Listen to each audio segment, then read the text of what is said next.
جی نہیں، بالکل موجود نہیں ہے۔ زبردستی ٹھونسا جائے تو ایک الگ بات ہے، اور ایسا ہرگز نہیں ہے۔ مثال کے طور پہ نبی کریم صلی اللہ علیہ وسلم کا نام اقدس سن کر بعض عقیدت میں انگوٹھے چومتے ہیں، اور یہ ایک تعظیمی فعل ہے۔ تو بعض لوگ کہتے ہیں کہ یہ شرک فی تعظیم ہو جائے گا، کہ تعظیم تو اللہ کی ہونی چاہیے، نبی کریم کی تعظیم کیوں ہوئی؟ بالکل تو اگر مطلقاً تعظیم کو وجہ شرک قرار دیا جائے تو پھر تو ماں باپ کی تعظیم بھی شرک ہوگی، کعبۃ اللہ کی بھی ہوگی، کیا بات استاد کی بھی ہوگی، نبی کی تعظیم بھی ہوگی، یہ تو شرک ہو۔ قرآن کی تعظیم بھی شرک ہوگی۔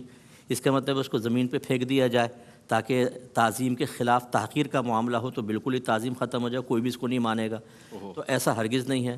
تو اس لیے اگر اللہ تعالیٰ کا نام سن کر چوما جائے یا نبی کریم کا سن کر چوما جائے تو دونوں تعظیمی معاملات ہیں، اور آپس میں کوئی منافات اور ٹکراؤ نہیں ہے۔ ایسے ہی نماز میں اگر نبی کریم صلی اللہ علیہ وسلم کا تصور لایا جائے چاہے بالقصد چاہے اچانک آئے، تو یہ بھی کوئی تعظیم فی شرک نہیں کہلائے گا، بالکل بھی نہیں ہوگا، کیونکہ خود اللہ تبارک و تعالی نے التحیات پڑھنا واجب قرار دیا اپنے حبیب کے ذریعے، اور اس میں السلام علیک ایھا النبی جب ہم کہتے ہیں تو نبی کا تصور تو آئے گا۔ اب سوال یہ پیدا ہوتا ہے کہ تعظیم کے ساتھ آئے گا یا تحقیر کے ساتھ آئے گا؟ لازم بات ہے تحقیر کے ساتھ تو آ نہیں سکتا، تعظیم کے ساتھ ہی آئے گا۔ تو کیا اللہ تعالیٰ نے خود شرک کی دعوت دی، ایک آدمی کو آزمائش میں ڈالا؟ ایسا نہیں ہے۔ اسی طریقے سے میلاد مصطفیٰ صلی اللہ علیہ وسلم، یہ تو لفظ میلاد ہی شرک کی نفی کے لیے ہے کہ اللہ پیدا نہیں ہوا، نبی کریم پیدا ہوئے ہیں، تو یہ شرک کی نفی ہوئی۔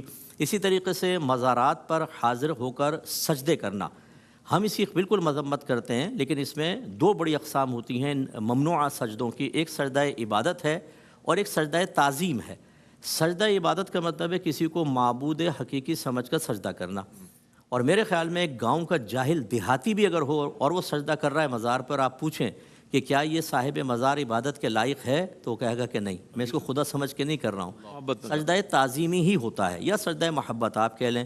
تو یہ سجدہ تعظیمی ہماری شریعت کے اندر حرام اور گناہ کبیرہ ہے، ہم اس کی بھی حوصلہ افزائی نہیں کریں گے۔ پیر کو سجدہ کرنا، تصویروں کو کرنا، مزارات کو کرنا، قبر کو، حتیٰ کہ اعلیٰ حضرت امام اہل سنت رحمۃ اللہ علیہ نے مزار پر حاضری کے موقع پر قبر کو چومنا بھی منع فرمایا ہے۔ فرمایا 4 قدم کے فاصلے پر کھڑے ہوں ادب کے ساتھ، اور جو پڑھنا ہے پڑھیں اور اس کے بعد رخصت ہو جائیں۔ تو یہ اس میں کون سا شرک ہو گیا ہے بتائیے؟ ہاں، اگر فرض کر لیں کوئی کہتا ہے کہ میں لوگوں کی نیتوں پر مطلع ہو جاتا ہوں اور دیکھ لیتا ہوں کہ ہر ایک سجدہ عبادت کر رہا ہے، اس لیے میں شرک کا فتویٰ دے رہا ہوں، تو پھر ہم سوال کریں گے کہ جس چیز کو آپ نے نبی کریم صلی اللہ علیہ وسلم کے لیے ماننے کے سلسلے میں شرک قرار دیا تھا، اگر نبی کے لیے علم غیب مان لیا تو آپ مشرک ہو جائیں گے، اس کا دعویٰ تو آپ خود کر رہے ہیں۔ اب پہلے اپنے ایمان کا ثبوت دے دیجیے آپ، کہ آپ کو کیسے پتہ چلا کہ کون کس نیت کے ساتھ کر رہا ہے۔ کعبۃ اللہ کے سامنے لوگ جھکے ہوتے ہیں، آپ دیکھیں جب مطاف میں نماز پڑھ رہے ہوتے ہیں، اگر ایک غیر مسلم یہ دعویٰ کر دے کہ تم سب کافر و مشرک ہو ہماری طرح، ہم بتوں کے سامنے جھکتے ہیں وہ بھی پتھر، اور تم اس عمارت کے سامنے جھکتے ہو یہ بھی پتھر، بتائیں شرک کی نفی کیسے کریں گے؟ ایک ہی جواب ہے کہ بظاہر ہم پتھر کے سامنے جھکے ہیں اس لیے کہ حکم خداوندی ہے، لیکن ہمارے دل میں نیت اپنے رب کو سجدہ کرنے کی ہے۔ اس کا مطلب ہے ظاہری جھکنا اصل نہیں ہے، یہ قابل گرفت نہیں ہے، اصل ہے نیت ٹھیک ہے تو سامنے جھکنا بھی جائز، اور اگر نیت صحیح نہیں ہے تو پھر سامنے جھکنا کفر و شرک ہوگا۔ تو اب اس کا جواب تو وہ دے گا جو کفر و شرک کے فتوے لگا رہا ہے، کہ ایک مسلمان پر بغیر کسی تحقیق کے کفر و شرک کا فتویٰ لگانا، آپ کو اس کی اتھارٹی کس نے دی ہے؟ جبکہ آپ کے نبی کریم صلی اللہ علیہ وسلم نے ارشاد فرمایا جو کسی مسلمان کو کافر کہے اور وہ کفر کا اہل نہ ہو تو کفر کہنے والے کی طرف لوٹ آئے گا۔ میرے آقا نعمت امام علیہ سنت نے ایک مقام پر اس کو حدیث کو ظاہر پر رکھا ہے کہ ایسا ہی ہوگا، اگر آپ مسلمان کو کافر کہتے ہیں تو اصل میں آپ یہ کہتے ہیں کہ تیرے عقیدے کفریاں ہیں۔ مسلمان کو کافر کہنے کا مطلب یہ ہوا، اور اس کے عقیدے کفریاں نہیں ہیں، اسلامیہ ہیں، تو اس کا مطلب ہے آپ نے کہا اسلامی عقیدہ کفر ہے، اور اسلامی عقیدے کو کفر کہنا خود کفر ہے، اس لیے کفر آپ کی طرف لوٹ کر آئے گا۔ اب آپ اپنے ایمان کی فکر کر لیں۔ اسی طرح صاحب مزار سے استمداد کرنا، ہم اس میں محتاط لفظ یہی بیان کرتے ہیں، اگر آپ جائیں السلام علیکم کہیں، اگر آپ کو کوئی ان کے ذریعے حاجت طلب کرنی ہے اللہ تعالیٰ کی بارگاہ سے، تو یوں ریکویسٹ کریں کہ حضور آپ اللہ کی بارگاہ میں دعا فرما دیں کہ اللہ تعالیٰ میرا مسئلہ حل کر دے، اور وہ انشاءاللہ بزرگ سنتے بھی ہیں۔ نبی کریم صلی اللہ علیہ وسلم جب قبرستان جاتے تھے تو السلام علیکم یا اہل القبور فرماتے تھے، اور سرکار نے حضرت عمر سے فرمایا تھا بدر کے مقام پر جب آپ نے کہا کہ یا رسول اللہ کیا یہ سنتے ہیں کفار، جب سرکار نے خطاب فرمایا آپ نے فرمایا تم ان سے زیادہ سننے والے نہیں ہو، اور ایک روایت میں فرمایا جب تم مردے کو سلام کرتے ہو اس کا جواب دیتا ہے لیکن تمہیں اس کا شعور حاصل نہیں ہے، سلام بھی دعا جواب بھی دعا، حدیث سے پتہ چلا مردے سنتے بھی ہیں۔ تو اگر صاحب مزار سے ریکویسٹ کی کہ حضور دعا فرما دیں اللہ تعالیٰ میرا مسئلہ حل کر دے، تو یہ بالکل صحیح، اس میں کون سا شرک کا تصور آ گیا بتائیے۔ اسی طریقے سے معمولات اہل سنت، آپ نیاز کو دیکھ لیں، نیاز کے اندر کھانا صرف اللہ کے لیے بنایا جائے گا، اللہ ہی ثواب دے گا، اللہ ہی مغفرت فرمائے گا، اللہ کا ہی قرب مقصود ہے، صرف ہماری نیت یہ ہوتی ہے کہ اس کا ثواب فلاں کو پہنچ جائے۔ اگر اس آیت کو بنیاد بنا کے وما اہل بہ لغیر اللہ، کہ جس پر غیر اللہ کا نام لیا جائے تو وہ بھی حرام ہو جاتا ہے، اس کو خیر شرک تو نہیں کہتے لیکن کہتے ہیں حرام ہو گئی نیاز، کیونکہ آپ نے کہا غوث پاک کی نیاز، یہ خواجہ صاحب کی نیاز، جب اس پہ آپ نے غیر اللہ کا نام لے لیا شرک، تو ہم یہ بدعت، ہم کہتے ہیں کہ نہیں، مطلقاً غیر اللہ کا نام لینے سے نہیں ہوگا۔ اس آیت کا مفہوم یہ تھا کہ کفار بوقت ذبح جانوروں پر اپنے بتوں کا نام ذکر کر کے ذبح کرتے تھے، لات کے نام پر، عزا کے نام پر۔ اللہ نے یہ فرمایا کہ ان ذبیحہ کو کھانا بھی ناجائز ہے یا حرام ہے جن پر بوقت ذبح غیر اللہ کا نام لیا جائے۔ اور اگر آپ ضد پر رہیں کہ نہیں ہم تو مطلقاً یہ کہیں گے جس کھانے پر غیر اللہ کا نام لیا جائے تو وہ شرک ہے، تو میں پوچھوں گا ولیمہ خدا کا نام ہے؟ شادی کا کھانا خدا کا نام ہے؟ سالگرہ کا کھانا خدا کا نام ہے؟ ختم قرآن کا کھانا خدا کا نام ہے؟ نہیں۔ آپ کو کہیے ولیمے کا کھانا یہ حرام، شادی کا کھانا حرام، جس پر نام لیں گے وہ حرام ہو جائے گا۔ اچھا زوجہ کے بارے میں کیا کہیں گے؟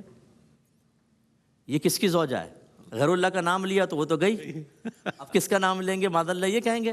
یعنی خدا کا خوف کرنا چاہیے کہ خواہ خواہ یہ اتنا الزام اتنا بڑا۔ اچھا پھر بس آخری ایک بس بات کروں گا، شرک فی التعظیم اور شرک فی المحبہ، اس کا کوئی ثبوت نہیں ہے۔ کہتے ہیں اتنی تعظیم نہ کرو کہ جیسے اللہ کی تعظیم، میں کہتا ہوں مقدار تعظیم بتائیں ذرا۔ جب آپ آئیں گے، جب آپ اس کی فزیکلی شکل پر آئیں گے تو شرک فی ذات یا شرک فی صفات میں چلا جائے گا، شرک فی تعظیم اور کچھ نہیں۔ اگر ہوتا تو صدیق اکبر نماز پڑھاتے ہوئے عین حالت نماز میں اللہ کی بارگاہ میں کھڑے ہوتے ہوئے نبی کی تعظیم اختیار کر کے پیچھے ہٹ کے سرکار کو آگے نہ کھڑے ہونے دیتے، یہ تھی بڑی بڑی تعظیم کہ پورا فزیکلی طور پہ پیچھے ہو کے عبادت میں حالت نماز کے اندر یہ شرک نہیں ہوا، تو بتائیے پھر اور کیا شرک ہوگا؟ اس لیے خدا را یہ شرک کی جو توپیں ہیں نا اس کو نہ چلائیں۔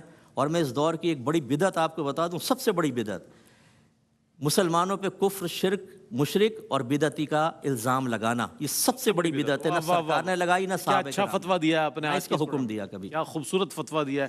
اگر مفتی صاحب آپ اجازت ہے طالب علمانہ طور پر اسی ضمن میں جو اعتراضات اہل سنہ پہ ہوتے ہیں، یا رسول اللہ مدد، یا علی مدد، یا غوث پاک، یا غریب نواز کہا جاتا ہے، مجھے اس پر بھی کچھ روشنی ڈال دے تاکہ پورا موضوع مکمل ہو جائے۔ اچھا انتہائی دائرہ ادب میں رہ کر میں یہ گزارش کروں گا کہ افراط و تفرید دونوں جانب سے ہی ہے، بڑی معذرت کے ساتھ۔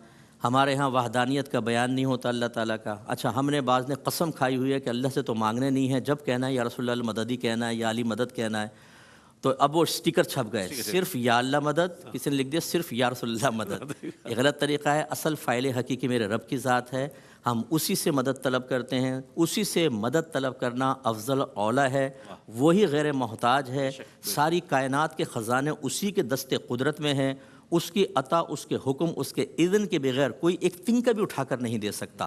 اب اس نظری عقیدے کے ساتھ کہ خود اللہ تبارک و تعالیٰ کی ذات غیر محتاج ہونے کے باوجود اپنے بندوں کو ہر چیز عطا فرمانے کے سلسلے میں کوئی نہ کوئی وسیلہ ضرور اختیار کرتی ہے۔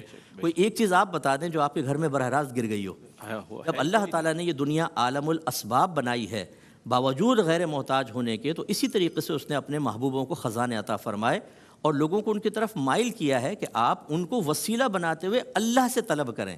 اب طلب اللہ سے ہی ہے لیکن وسیلہ ان کا بنایا جاتا ہے۔ صرف ایک ادنی سی مثال، حضرت عیسیٰ علیہ السلام مادرزاد اندھوں کے آنکھ پر ہاتھ پھیرتے تھے، بینائی آ جایا کرتی تھی، اسی سے آپ کو مسیح کہا جاتا ہے۔ مسح کرنے والے ہاتھ پھیر کر بینائی دے دیتے تھے، کوڑ کا مرض دور کر دیتے تھے۔ مفسرین فرماتے ہیں کہ آپ کے پاس ایک وقت میں 70 ہزار افراد جمع ہوتے تھے۔ مجھے بتائیں جب ایک اندھے کو اور کوڑی کو پتہ چلتا ہوگا کہ آپ، تو وہ اللہ کی طرف جاتا تھا کہ آپ کے پاس آتا تھا اور آنے کے بعد کہتا تھا کہ نہیں جی ہاتھ پھیر دیں ذرا۔ جتنے حضرت عیسیٰ علیہ السلام کے صیغے ہیں، دو جگہ یہ ذکر ہے، ایک جگہ اللہ نے بیان فرمایا غائب کے صیغوں کے ساتھ، اور جب عیسیٰ علیہ السلام نے فرمایا تو متکلم کے صیغے، میں شفا دیتا ہوں، میں شفا دیتا ہوں. اب بتائیے شرک ہوا, شفا تو اللہ دیتا اللہ دیتا ہے. اس کا مطلب ہے کہ یہ نسبت مجازیہ ہے کیونکہ اللہ نے وسیلہ بنایا. تو اگر کسی سے استمداد طلب کی جاتی ہے لیکن وسیلہ سمجھ کر, تو یہ ویسے ہی ہے جیسے اکابرین سے صحابہ کرام یا دیگر لوگوں نے رجوع کیا اور اللہ تعالیٰ نے ان کو اذن دیا تھا, اجازت دی تھی اور انہوں نے اپنی حاجات کو پورا کیا.